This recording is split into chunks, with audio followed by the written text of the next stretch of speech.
Livro de Tito, capítulo 3, verso de 1 a 11, vamos ler os versos número 1, 5 e 8, que diz assim, as Santas Escrituras da Nova Almeida Atualizada.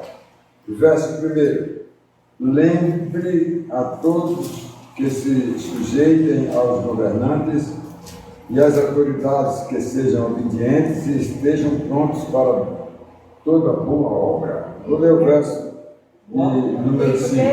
Tito, capítulo 3, versos de 1 a 11. Lendo agora o verso de número 5, que diz assim: Ele nos salvou não por obras de justiça praticadas por nós, mas segundo a sua misericórdia. Ele nos salvou mediante o lavar regenerador e renovador do Espírito Santo. E vamos ler o verso de número 8, Tito, capítulo 3, verso de número 8, que diz assim as Escrituras Sagradas: Fiel é esta palavra, e quero que você fale ousadamente a respeito dessas coisas, para que os que creem em Deus se empenhem na prática de boas obras. Estas coisas são excelentes e proveitosas para todas as pessoas. Amém? Deus e Pai, que a tua graça bendita e maravilhosa nos encha em nossos corações nesta noite, na tua palavra, que possamos, ó Deus, ser iluminados pelo teu Espírito, e aqui que eu venho falar seja vindo de ti e que nos edifique nesta noite, em nome de Jesus. Amém. Sentem, meus amados, o verso de número 1 fala: prontos para toda boa obra, é o tema da nossa mensagem, certo? Nossa palavra. E eu quero, na introdução, também destacar o verso de número 1, né? Prontos para toda boa obra. Olha, Paulo deu a missão a Tito no objetivo dele ir para a ilha de Creta. E como eu estou estudando esse livro de Tito, no começo a gente viu, amados, que o povo de Creta era conhecido como pessoas corruptas, enganadoras, né? E gananciosas. E a missão de Tito ali era de combater os erros do povo para que eles viessem mudar, né? E em especial eles se convertessem verdadeiramente para terem responsabilidade, exemplo para eles poderem ter exemplos para seguir Jesus. Paulo plantou aquela igreja e depois de algum tempo mandou Tito, porque soube que o povo lá, né, não tinha se enquadrado bem na doutrina. Esse é o verso primeiro. Agora o verso número 5 fala: Ele nos salvou. Ele recomendou a Tito, tenha a prioridade de explicar para os cretenses que eles foram salvos por Jesus, né? E orientou ele a massificar, né, a pregação do Evangelho, meus irmãos, para aquelas pessoas se tornarem mais experientes, mais amadurecidas, né? Para eles não só se fortalecerem, mas fortalecer os outros, para que todos pudessem ser fortalecidos na fé cristã. Então, a missão que Paulo deu a Tito foi também de anular todas aquelas coisas ruins que os cristãos judeus e os cristãos gentios, romanos e de outros países, eles tivessem aqueles costumes daqueles natural de Creta, os cretenses, mas que era judeu, família gentílica, e que tinha aquelas coisas, erradas. E Paulo então queria fortalecer aqueles irmãos para que eles pudessem não só fortalecer a igreja com o testemunho cristão, mas também a sociedade cretense. Eu vou já contar aqui algumas coisas a você. Por exemplo, os cretenses, eu considero aquele povo como ciganos numa visão passada. Hoje os ciganos estão muito mais diferentes. Mas antigamente eu não tinha medo quando os ciganos chegavam, que hasteava as suas tendas e entrava nas cidades, lendo mão, fazendo uma série de coisas e pegando o primeiro povo, né? Vamos pensar numa coisa assim, os cretenses eram desse jeito, irmão. Então nós vamos ver isso aí. O verso número 8 fala ousadamente a respeito dessas coisas. É a frase que eu tiro desse verso número 8. Falar sobre os valores da fé cristã, que Tito dedicasse, né, o valor da fé cristã para o povo de Creta, para que eles absorvessem a palavra de Deus, irmãos, eles conhecessem a verdade e não dessem lugar, amados, não dessem lugar aos comportamentos errados, o comportamento social do povo, da cultura deles, né? Para que o Evangelho alcançasse eles, mudassem a vida deles, para eles serem diferentes, tanto judeus como gentios. Havia alguns crentes gentios e muitos crentes judeus. Amados, a mudança que Tito queria fazer entre os cretenses era só essa, que o Evangelho refletisse para ele o verdadeiro amor de Deus, irmãos, para que eles fossem responsáveis por um testemunho de verdade, de seriedade, de responsabilidade.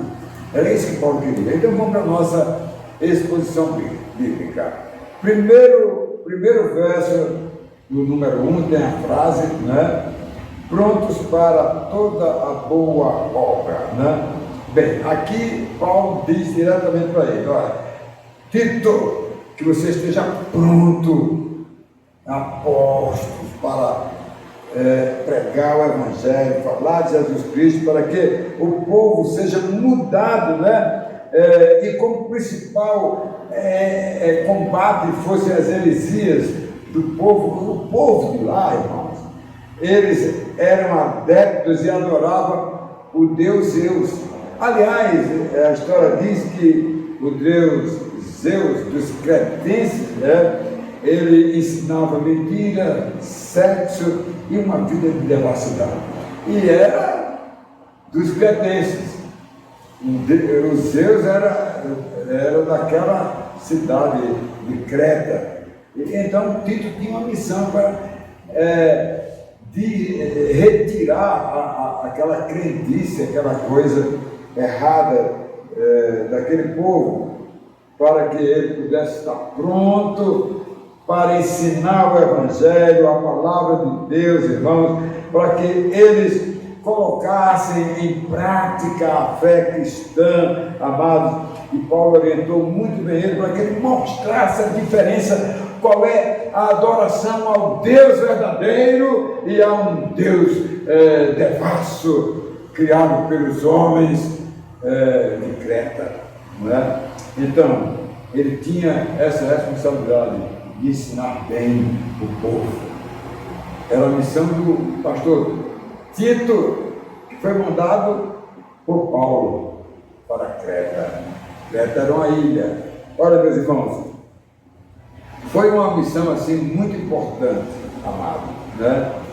E Tito, bem orientado, ele orientou, né, a sua liderança para trabalhar, amado, para mudar a vida daquele povo com ensinos verdadeiros, para que eles se comportassem dignamente e não fosse tão devasso como era a prática do sexo era banal naquela cidade, né?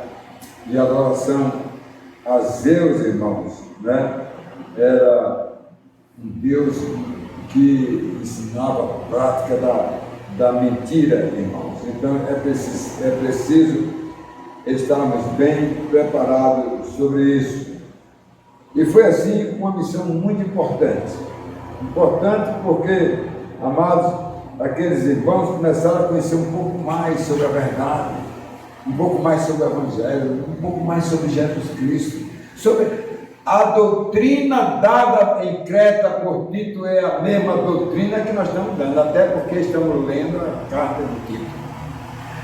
Nossa fé não muda, a palavra de Deus não muda, nós não precisamos inventar coisas.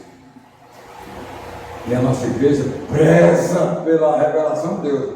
Como eu tenho dito, a revelação está lá em Hebreus 1 e 2, que diz: outrora falou pelos profetas, ultimamente pelo seu filho, e depois pelos os apóstolos. Aí, fechou, não tem mais nada, não existe, ninguém pode mais fazer a palavra de Deus.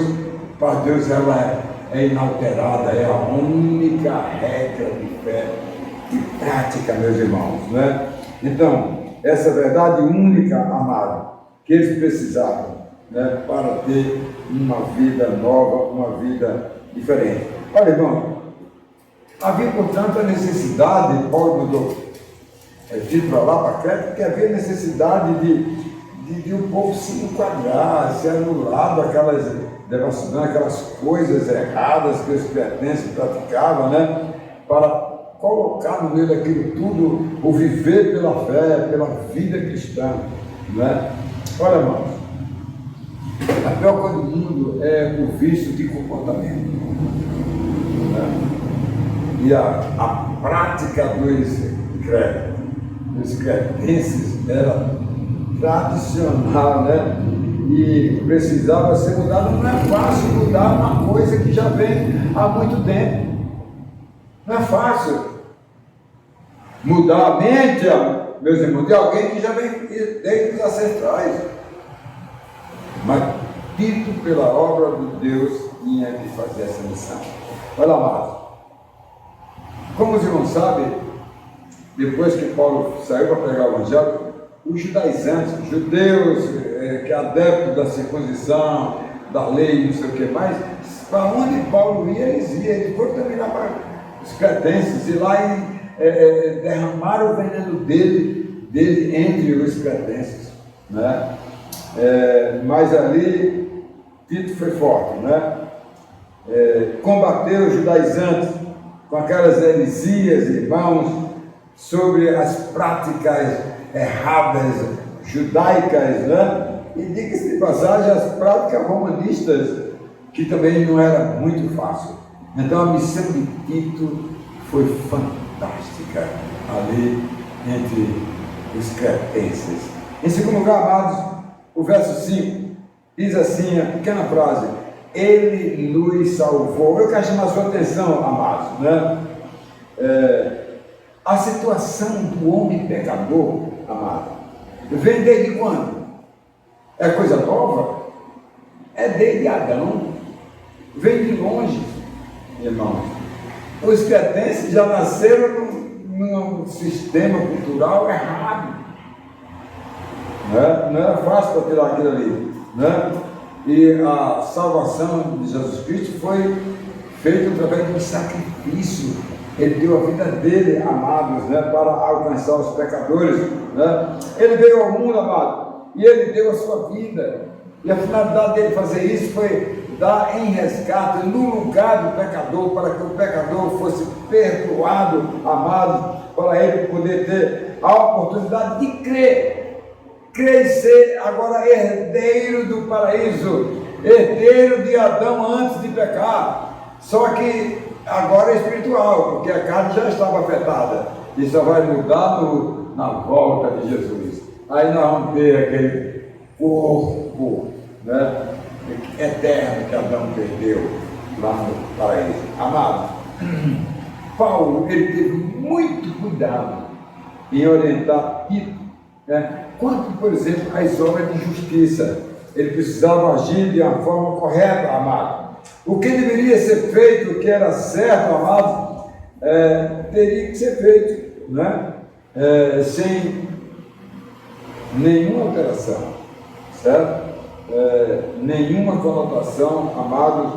Olha, o povo necessitava ser ajudado, até com boas obras, mas não podia confundir boas obras. As boas obras têm uma finalidade morta, nos alimenta até nós morrer, né? E não faz nada mais do que ajudar nessa vida. Mas a justiça da fé nos projeta para o futuro, para a continuidade, amado, do crente viver para sempre, irmãos, né? Isso é muito importante, amado. A salvação, amado, nos projeta para momentos. Nós deveríamos sonhar mais com o céu, sonhar mais com a nova terra, a nova Jerusalém. Nós precisamos viver mais a fé cristã, amado, e não se atrelar a esse mundo, não, irmão.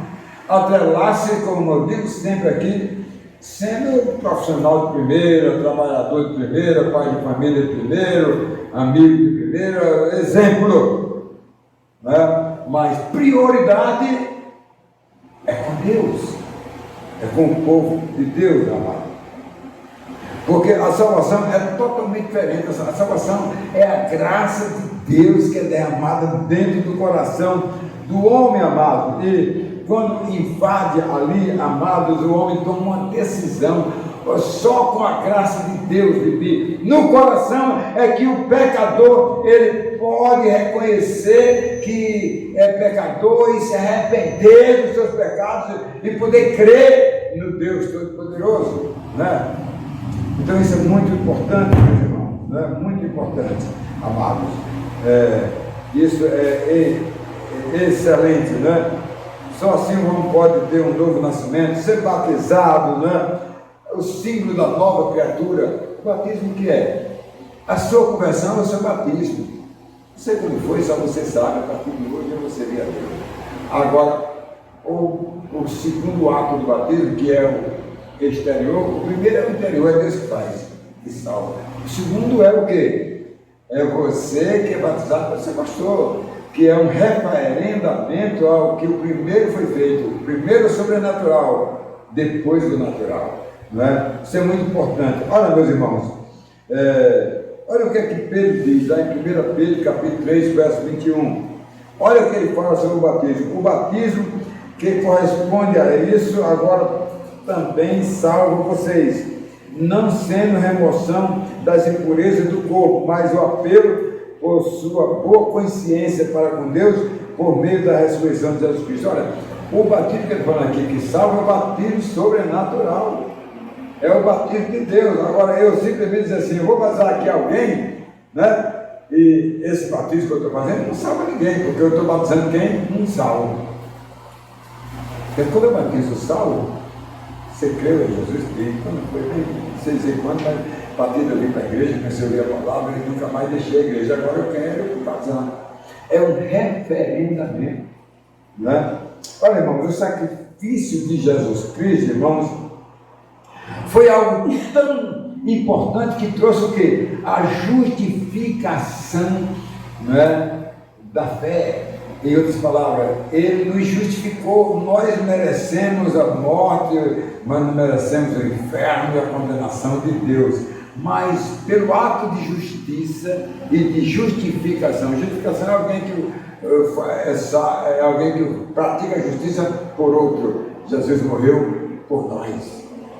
É fantástico, meus irmãos. Ele veio ao mundo, ele deu a sua vida, amado, para fazer a redenção do homem pecador. Olha o que Paulo escreveu aos Efésios, capítulo 1, verso número 7. Nele temos a redenção pelo seu sangue, a remissão dos pecados, segundo a riqueza da sua graça. Amados, o mérito aqui a salvação completa que o Senhor Jesus Cristo dá, amado. As boas obras são coisas boas, ajuda as pessoas a praticar as boas obras, isso é um processo natural, amado, que não só o crente, mas o incrédulo, um deve julgar uma humanidade, uma pessoa para a outra, amado, mas o crente, ele deve ter uma consciência maior de que ele precisa praticar as boas obras, porque isso é também o que segue a fé. Irmãos, em terceiro e último lugar, o verso de número 8, fale ousadamente a respeito dessas coisas. O que é ousadamente? Né? Eu não posso deixar de praticar boas obras, seria injusto da minha parte eu não atender alguém, coisa que nós fizemos agora por várias vezes nesses dias agora. Não suportei ver alguém passar fome, chegar na minha porta e dizer que veio nos visitar porque estava com fome. Não cantamos conversa, a maior cesta básica que tem aí, vamos lá, puf! Nós precisamos praticar isso aí, amados, essas boas obras, que é coisas humanas, né? E nós não podemos deixar de atender, amados, aos que precisam, amado, né? Principalmente os domésticos da fé, aqueles que estão necessitados. Nós devemos tomar a iniciativa da nossa consciência, que nos aponta as necessidades, irmão, de olhar para o nosso próximo, sem que a gente não faça um ato filantrópico. Se nós não fizermos, nós não adianta olhar e bater nas costas e vai em paz. Precisamos atender aos que estão precisando, amado. Amado, os problemas das pessoas que frequentam muitas vezes nossas igrejas, em especial, vamos falar lá da época de Tito, amado, eram pessoas que vinham de várias seitas, vinham das seitas romanas, das seitas judaicas. Era uma igreja tumultuada por correntes de pensamento diferentes. E aí nós precisamos, irmão, ter todo o cuidado, pregar a palavra. Olha aqui o que diz a palavra de Deus. O zelo, amado, que eu e você devemos ter pela fé cristã, amado, e o cuidado que a gente deve dar da vida cristã, que ela tem extensão. Uma das provas que somos crentes é que nós somos pessoas socialmente, que nós praticamos uma obra de boas ações, né? Nós temos que fazer isso. A igreja, amado, ela deve estar preparada, amados, para atender nessa área social, para alcançar as pessoas que estão privadas, estão sofrendo, necessitando, amado, de ajuda e do esforço de outros que possam ajudar. Olhe, sem nenhum vaticínio, vaticínio quer dizer que nós vamos nos preparar para o ano que vem, né? Que não vai ser fácil, viu? A igreja deve estar preparada para isso, amados. A vida cristã, amado, deve ser norteada dentro da doutrina, amado, e o crente deve aprender o exemplo e demonstrar isso através do seu testemunho. Ter um testemunho cristão, amado, sempre quando como 3, como 4, meus irmãos, né? Precisamos agir, meus irmãos, e devemos estar sempre prontos para poder atender às necessidades do nosso povo. E eu estou chegando ao final, amados. Olha, a igreja é uma comunidade e ela busca a unidade da fé, da comunhão, amados, que tenhamos os mesmos sentimentos, os mesmos assuntos, que tratemos da fé, tratemos do social. A vida de uma pessoa é integral.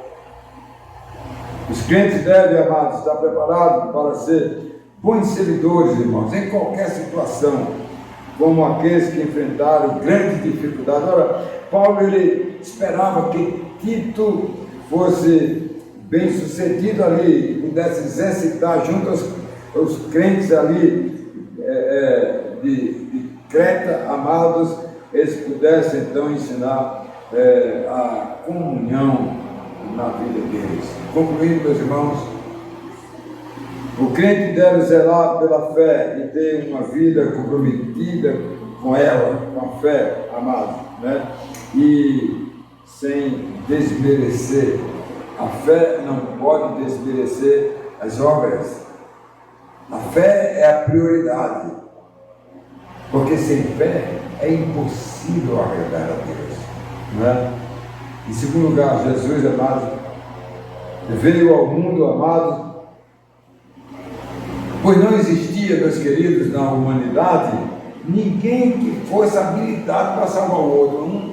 O cara não se salva a si mesmo da condenação eterna, quanto mais salvar o outro. Jesus veio ao mundo e aqui ele trouxe perdão, cumpriu a promessa de Deus para que o homem fosse salvo. Olha, precisamos, como cristãos, ser um exemplo, e a ação social dos santos, eu diria, são provas de que somos crentes. E eu quero concluir com uma ilustração. E a ilustração é a seguinte: devemos fazer além do nosso dever. Meus irmãos, um homem contratou um pintor para pintar o seu barco. É uma ilustração do tesouro da ilustração. Enquanto o pintor pintava aquele barco de pesca no alto mar, ele pintou e tal, aí o dono do barco saiu, né? E ele então terminou toda a pintura, ficou tudo bacana, né? E quando o patrão chegou, perguntou quanto era, vamos dizer assim, ele trabalhou ali e ganhou 100 reais, né? Aí o dono, não, muito pouco, não, mas o meu serviço é esse, eu não vou cobrar o seu mais do que isso, certo? E aquele homem foi embora. O pintor ficou surpreso, né? Ele queria pagar mais, né? Que não era coisa normal, né? Bem, aquele homem, no dia seguinte, saiu cedo, foi para a rua, e o filho dele saiu de manhã com o barco para o alto mar. Quando lá para meio-dia, uma hora, o pai voltou da rua e viu que o barco tinha saído, chamou a mulher, foi, seu filho saiu. Minha filha, aquele barco estava com um buraco lá embaixo.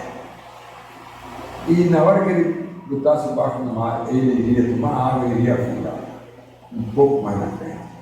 Aí o pai ficou preocupado, esperando a filha. Então foi 5 horas, apontou o filho lá, né? Quando apontou, esperaram quando chegar. Quando chegou, desembarcou muito peixe. Aí ele foi lá o buraco. Quando chegou lá, pintou o barco e tapou um buraco dali. Aquele homem ficou feliz. Oh, minha filha, contou a história. Eu da casa desse pintor, foi atrás dele. Quando chegou lá, disse: eu vim dar mais dinheiro para o senhor. Não, o senhor pagou tudo que eu trabalhei. Não, porque o senhor, além da pintura que eu pedi para o senhor fazer, o senhor tapou um rombo grande do barco. Ele disse: isso aí é obrigação do pintor, saber que, né, estou acostumado a pintar barco, né? Em outras palavras, nós precisamos fazer um pouco além do que nós fazemos. Que Deus nos abençoe. Amém?